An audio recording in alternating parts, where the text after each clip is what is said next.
Bom dia, boa tarde ou boa noite, não sei o que vocês vão ver. No geral, sou professor de Geografia e hoje nós vamos estudar a Europa, o continente europeu. O continente europeu ele é o segundo menor continente existente na Terra, porém, ele é o mais populoso. O que é isso, professor? Tem muitos países, muitos países. Eu fiz um resumo para vocês desse capítulo, que é o segundo capítulo, e vocês vão poder acompanhar todo o processo da Europa e depois no final um exercício. Mas eu também quero que vocês, no decorrer da nossa explanação, que vocês façam os exercícios propostos pelo livro. E depois nós vamos corrigir esses exercícios. Então, como é o segundo continente, nós podemos ver que a Europa ela é uma península. O que é uma península? Uma península é uma porção de terra banhada por 3 pontos. Se fosse total, era uma ilha, porém ela é. Muitos geógrafos consideram, tem muitos autores de livro, como a Eurásia. O que é isso? Porque ela é a continuação do continente asiático. Então, essa península ela é banhada ao norte pelo Mar Glacial Ártico, o Oceano Atlântico a oeste e ao sul o Mediterrâneo. Então, por isso que ela é considerada como uma península. Porém, nós temos algumas penínsulas muito importantes. Nós temos a Península Ibérica, que é formada por Portugal e Espanha. Nós temos a Península Itálica, que é formada pela Itália. Nós temos a península que forma ao norte, que é a Noruega e a Suécia. Nós temos a península da Grécia e da Albânia, que são istmos que avançam ao mar, certo? Então, a formação da Europa, ela começou logo após a queda do Império Romano. Já existiam os países, não como hoje é politicamente dividido, mas já existia alguns países que formavam nessa península. Mas após a queda do Império Romano, esses países começaram a se fortificar como reinos. Então, nós temos a Inglaterra, que é uma ilha, a própria França, a Península Ibérica, que era formada pela Itália, que é formada pela Portugal e a Espanha, a Itália, né, como Roma já existia, a Alemanha, os países bálticos, né, dado Dinamarca, Noruega, Suécia, certo? Então, já existiam esses povos, que na época eram chamados como povos celtas. Os povos do norte, os celtas, nós tivemos os povos da Galácia, que é a região da hoje é a França e da Espanha. Certo? Então, essa foi a formação da Europa. No livro de vocês, ela é considerada como o Velho Mundo. Então, vamos tirar a parte histórica, vocês vão ver isso em história, né? Eu só estou dando uma pincelada para vocês terem uma noção maior. Mas nós vamos pegar já a Europa como ela é hoje. Então, o Velho Mundo, nós sabemos que de lá é que saiu toda a tecnologia para formar o que o mundo é hoje. As primeiras navegações vieram da Europa. Existia um comércio entre a Europa e a Ásia. Vocês vão ver isso, já deve ter visto isso em história nos anos anteriores, que eram os caminhos, as rotas comerciais, que saíam da Ásia com as especiarias e ia até a Europa, certo? Com muitas guerras e a Revolução Moura bloqueou esse processo, interrompeu o comércio entre a Ásia e a Europa via terrestre. Qual foi a saída dos países costeiros, de procurar novas rotas comerciais? Nessas novas rotas comerciais, onde houve a Espanha, Portugal, a França, a Holanda, o Reino Unido, a Inglaterra, a fazer novas rotas comerciais. O que eles faziam? Eles iam contornando a África até chegar na Índia. O colonizador Cristóvão Colombo, ele achava que se ele saísse em linha reta da Espanha, sem querer contornar a África, o continente africano, ele ia chegar nas Índias orientais. Só que no meio do caminho ele esbarrou com a América, certo? Então, e para ele chegou na Índia. Por isso que hoje os nativos que vivem aqui na toda a América são taxados como os índios, porque por Cristóvão Colombo a gente, quem morava aqui era índio. A Europa ela é formada por 47 países, independentes, cada um com sua língua. Não existe uma língua comum, não. Você tem o português, Portugal, o espanhol, o francês e o italiano, são línguas latinas, da mesma origem. Porém, o inglês, o alemão, e o dinamarquês, norueguês, sueco, o próprio suíço, são outros tipos de povos que moravam na região, moravam na região, então não existe um idioma comum, não tem.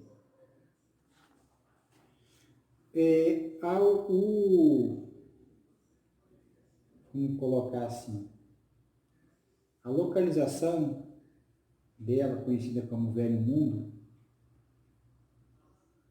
ela é formada de uma maior parte do seu relevo em planícies.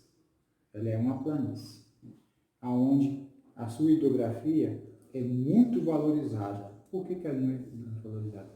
Porque são rios de longos trechos navegáveis. Então, toda a produção agrícola ou produção industrial, ela consegue ter um custo baixo de transporte, porque na navegação o custo é menor.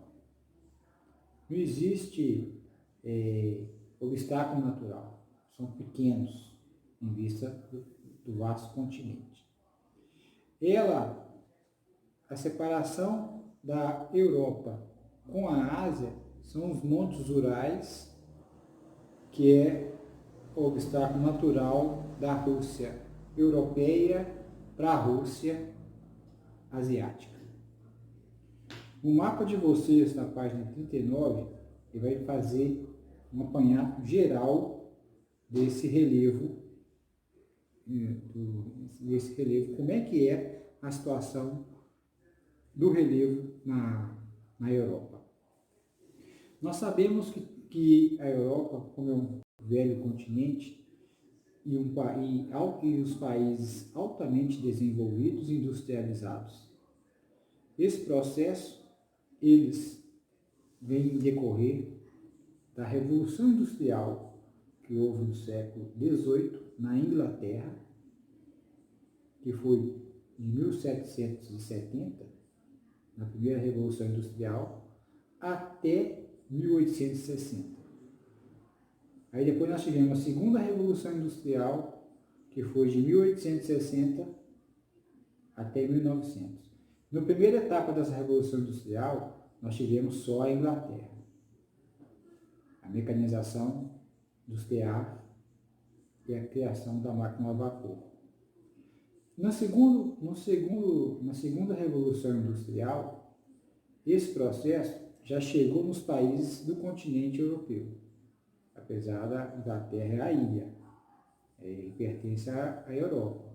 Mas na segunda fase da Revolução Industrial, os países que começaram a industrializar foram a Alemanha, a França, a Itália e a Rússia. Esses 4 países que foram a segunda Revolução Industrial. Então, eles se industrializaram, eles se modernizaram, não só na parte da indústria, como na parte agrícola. Hoje, todo o processo de industrialização nesses países começou na segunda Revolução Industrial. Eu coloquei um lembrete aqui e falar para vocês uma coisa. Aqui, ó. A geografia política da Europa é totalmente determinada pela história desse continente.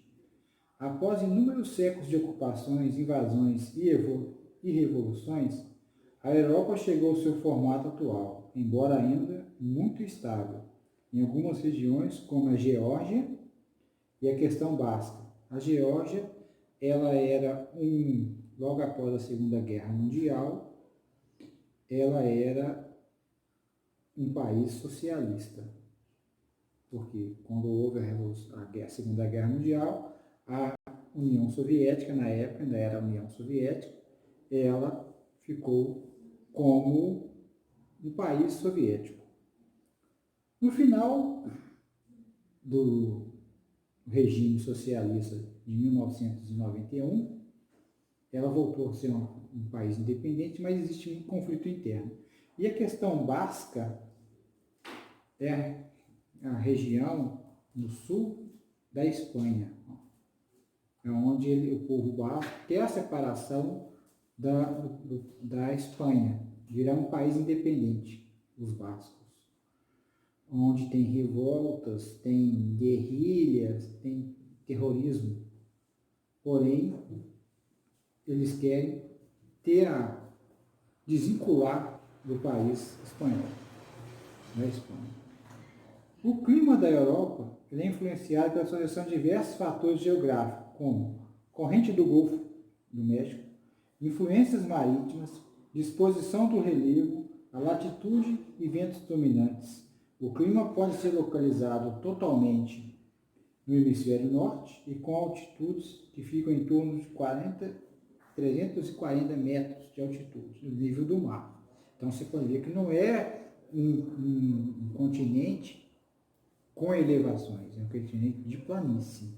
Apesar de você ter alguns pontos de cadeias de montanha, como os Montes Urais lá a leste da Rússia, os Alpinos e outros série de picos, porém o predomínio é a planície, onde, como eu falei com vocês, onde a maioria dos rios tem um grande e longos trechos navegáveis. Os climas europeus. O temperado do oceano. Elevado índice pluviométrico, especialmente na primavera e no inverno, com temperaturas amenas.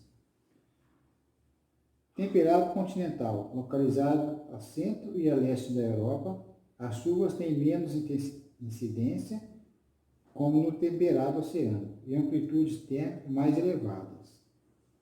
Climas de montanha. Ocorrem em áreas de relevo de grandes altitudes, com os Alpes e os Pirineus. Nessas áreas, as chuvas são bem distribuídas durante todo o ano. Os invernos são extensos e rigorosos, constituídos por nevascas e geadas.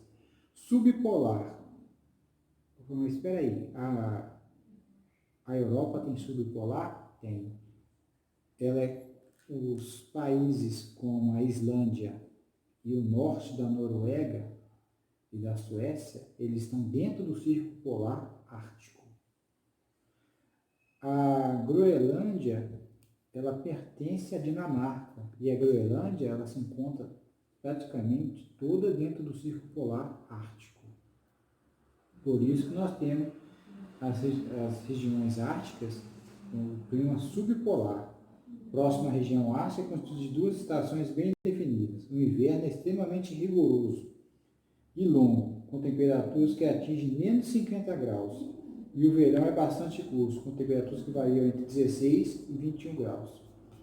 Porém, nós temos uma vasta área, que é a área do Mediterrâneo, que é o clima do Mediterrâneo.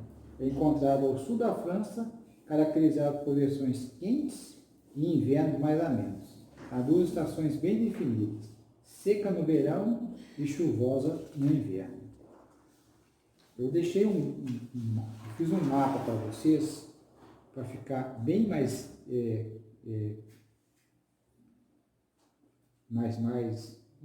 complementar, para vocês verem os tipos, apesar das cores estar muito próximas, mas dá para diferenciar os tipos de clima. Nós estamos vendo aqui. Na página 39 do livro de vocês, tem um mapa sobre o espaço físico com o planalto e as planícies da Europa. E tem um quadrinho muito interessante que vem mostrando aqui sobre os tipos de vegetação e relevo que encontra na Europa. Nós temos uma diversidade. Nós temos no Mediterrâneo, na área do Mediterrâneo, o sul da Espanha, como a ilha de Creta, na própria Grécia, um tipo de relevo muito similar ao semiárido, bem desértico, pedregoso. E ao extremo norte, o polar, Noruega, Suécia, a Islândia, que está praticamente bem próximo do Círculo Polar, e o norte da Noruega, como da Suécia, já está dentro do Círculo Polar Ártico. Então você vê que dentro do mesmo continente, nós temos ao sul um clima que chega quase que ao deserto, que é o semiárido, e até o árido, e ao norte, no Círculo Polar Ártico, extremamente frio, denso, com verão muito curto e o inverno muito longo, né? E a parte litorânea do Atlântico, essa parte é mais amena, onde tem a maior parte da sua produção agrícola, porque existe uma corrente do Golfo do México, de águas quentes, que tempera toda essa região do Atlântico Norte, na Europa. Essa corrente do Golfo do México, ela é a reguladora de temperatura. Então, por isso que boa parte da Europa, onde os rios que nascem nesses picos que eu falei com vocês, que não são tão muito elevados, mas os rios são de planície, e essa região é altamente fértil, devido ao tipo de clima. Apesar de, no inverno, você ter neve, você ter geadas, você ter um clima bem mais frio, conforme o lugar, porém, no verão e primavera, até no próprio outono, ela é temperada. Por isso que ela tem um clima temperado, não é um clima de frio rígido, nem de deserto. O clima da Europa é um clima temperado, propício a muita produção agrícola. Por isso que eles são exportadores de produtos agrícolas para o mundo. A sua agricultura é altamente industrializada, mecanizada, e a gente tem esse processo, porque a influência do clima, o tipo de relevo predomina de dar essa vantagem entre os outros países do mundo, os outros continentes. Certo? O processo, historicamente, nós tivemos um processo, diversos processos de revoltas, de guerras, de conflitos dentro da Europa. Historicamente, nós temos conflito desde o início da Europa.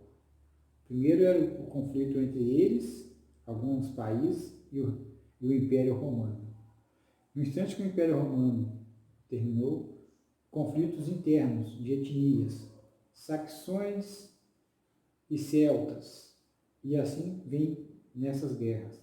Nós tivemos a ascensão depois da Revolução Francesa, que foi o marco de divisão de eras. Nós tivemos a era napoleônica, diversas guerras. Sempre houve conflitos entre os países, diversas guerras. A Primeira Guerra Mundial também foi na Europa. Tudo começou na Europa. A Primeira Guerra Mundial, a Segunda Guerra Mundial, certo? Onde tudo também começou na Europa. A invasão da Alemanha na França e assim outros fatores economicamente de expansão territorial da Alemanha invadindo a Polônia, depois invadiu a França, foi invadindo, querendo formar. A Alemanha queria fazer uma unificação da Europa, porém eles, onde o alemão predominava. Não foi por aí que eles conseguiram fazer essa unificação. Então, logo após a Segunda Guerra Mundial, o continente estava destruído, arruinado. Nós tivemos uma ajuda muito grande dos americanos, quando eles colocaram o Plano Marshall. O Plano Marshall era um plano de reconstrução da Europa, onde incentivo financeiro para a reconstrução de toda a Europa, porque ela estava arrasada depois da Segunda Guerra Mundial. Totalmente arrasada. Todos os países, excetuando a Espanha e Portugal, que não houve conflito interno da guerra, todos os outros países tiveram conflito interno. Certo? Então, esse plano Marshall foi o plano para a reconstrução da Europa. Então, o que esse plano ia? Ele ia ajudar o desenvolvimento e construção das cidades e a ajuda financeira para erguer as indústrias, porque nós sabemos que foi lá que começou a Revolução Industrial. A segunda Revolução Industrial foi na Europa. A primeira foi na Europa também, mas foi só dentro da Inglaterra, no Reino Unido. A segunda já foi no continente europeu, onde teve a Alemanha, a França, a Itália e a Rússia. Então, esse plano Marshall foi de reconstrução. Então, de lá para cá, começou a tentativa de unificação da Alemanha. Nós tivemos,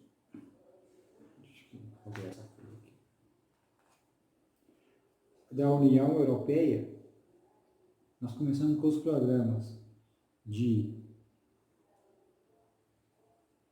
comércio em primeira mão, entre os países que começaram com isso foi a União Europeia do Carvão e do Aço. Então, os países alguns países, não todos, eles se uniram onde fazer o comércio sobre o aço e o carvão. Nesse primeiro, como chamava Comunidade Econômica do Carvão e do Aço. Nós sabemos que a industrialização, a segunda Revolução Industrial, o domínio foi o beneficiamento do aço, do ferro, e a fabricação de fábricas, de bens de maquinário pesado, de também a industrialização no campo, a mecanização do campo e desenvolvimento de escoamento da produção. Então, com essa Comunidade Europeia do Carvão e do Aço, criada em 1952, foi o primeiro projeto de unificação comercial. Depois, no passar dos anos, nós tivemos o Benelux, que era a União Econômica Benelux, que chegava da Bélgica, da Holanda e de Luxemburgo. Livre comércio entre esses três países, que também já fazia parte do carvão e do aço. Esses países também já faziam parte desse projeto. Depois veio o Mercado Comum Europeu. O que é isso, professor? O Mercado Comum Europeu é a troca de mercadorias entre toda a Europa. Aí já abrangiu mais países.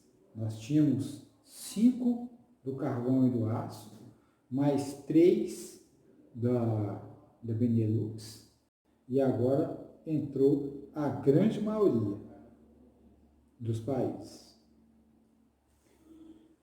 O mercado comum europeu, a finalidade dele era o comércio entre as nações europeias, livre comércio entre Inglaterra, França, Alemanha, Luxemburgo, e assim ia, tudo pegando toda a Europa. Com o crescimento do mercado comum europeu, passou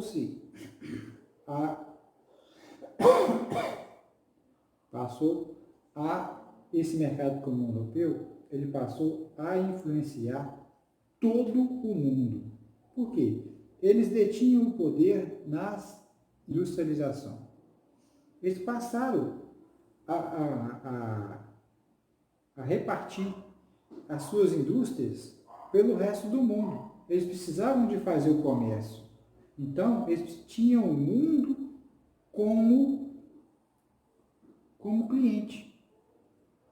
Tá? Mercado comum europeu. Quando chegou no ano de 92, com o Tratado de Maastricht, deu início à União Europeia que nós estamos vendo hoje, que é a criação do euro. Eles queriam que ficasse uma moeda só. Então, foi criada uma moeda, que é o euro, onde esse dinheiro ele serve em qualquer país. Apesar, na Inglaterra, o dinheiro lá é a libra. Nós temos o marco alemão, e assim, todos os outros os países, igual nós temos no Brasil, nós temos o real. Lá cada país tinha a sua moeda. Porém, com essa unificação, o euro virou uma moeda comum. Você pode negociar, chegar para eu quero trocar meu real por marco. Você pode, mas não é vantagem, porque você pode trocar pelo euro, e quando você chegar na Europa, você pode rodar a Europa todinha pagando tudo em euro. Então você tem o valor da mesma mercadoria no valor da moeda do país e essa mesma no valor em euro. Por que a pessoa tem essa diferenciação de euro e a moeda local? Por quê? E a população? Ela não vai trocar o dinheiro dela por euro, ela vai ter o dinheiro dela. Então, em Portugal, você tem o dinheiro português e também as mesmas lojas aceitam o dinheiro português e aceita o euro. Mesma coisa na Espanha, na França, na Itália, na Grécia, na Alemanha, isso em toda a Europa, que faz parte do processo do euro, desses 47 países. Então você pode chegar lá e comprar. Olha, a população do país vai comprar com o dinheiro deles, certo? Porém, o euro, ele serve para todos, é um dinheiro comum para toda a região. No final do ano passado, do ano 2019, a Inglaterra está querendo desvincular esse processo, ela quer sair do bloco comum europeu. Eu acho um processo muito demorado para ela, não vai, é mais fácil, porque o euro, apesar da libra valer mais do que o euro, você tem o livre comércio, você tem a transição, assim, o movimento interno dentro da Europa, de todos os países de livre acesso. Você não precisa ter passaporte para ter carimbo e pegar visto. Não, você entrou para Portugal, igual a gente aqui vai como turista, você compra a passagem para Portugal, que não precisa de visto, e de lá você pode alugar um carro em Portugal e rodar a Europa toda de carro sem precisar de ter visto nenhum. Isso que é o livre comércio, a livre transação, o ir e vir ser livre, é onde a base que começou na década de 50 já conseguiu fazer isso agora no século XX, que foi o euro começou em 2002. Em 2002 eles conseguiram fazer essa união tomar valor. Por quê? No instante que onde todo mundo tem uma moeda só, não existe concorrência entre si. Isso é até benéfico. Não existe, meu dinheiro vale mais que o seu. Não. O dinheiro é um dinheiro comum. Ele serve para tudo. Ele serve em qualquer país. Você chega lá e compra qualquer coisa. Desde que aceite o euro. Então, todos os países europeus aceitando o euro, não tem problema. Você não precisa chegar aí numa casa de câmbio e trocar o seu dinheiro, ou o real, ou o dólar, que seja, pelo dinheiro daquele país. Com relação à população do continente europeu, eu coloquei até queria frisar bem aqui sobre a população. A população da Europa é de 738,8 milhões de pessoas, sendo a quarta maior população mundial entre os continentes, estando atrás da Ásia, África e América. O continente europeu possui uma área de aproximadamente 10 milhões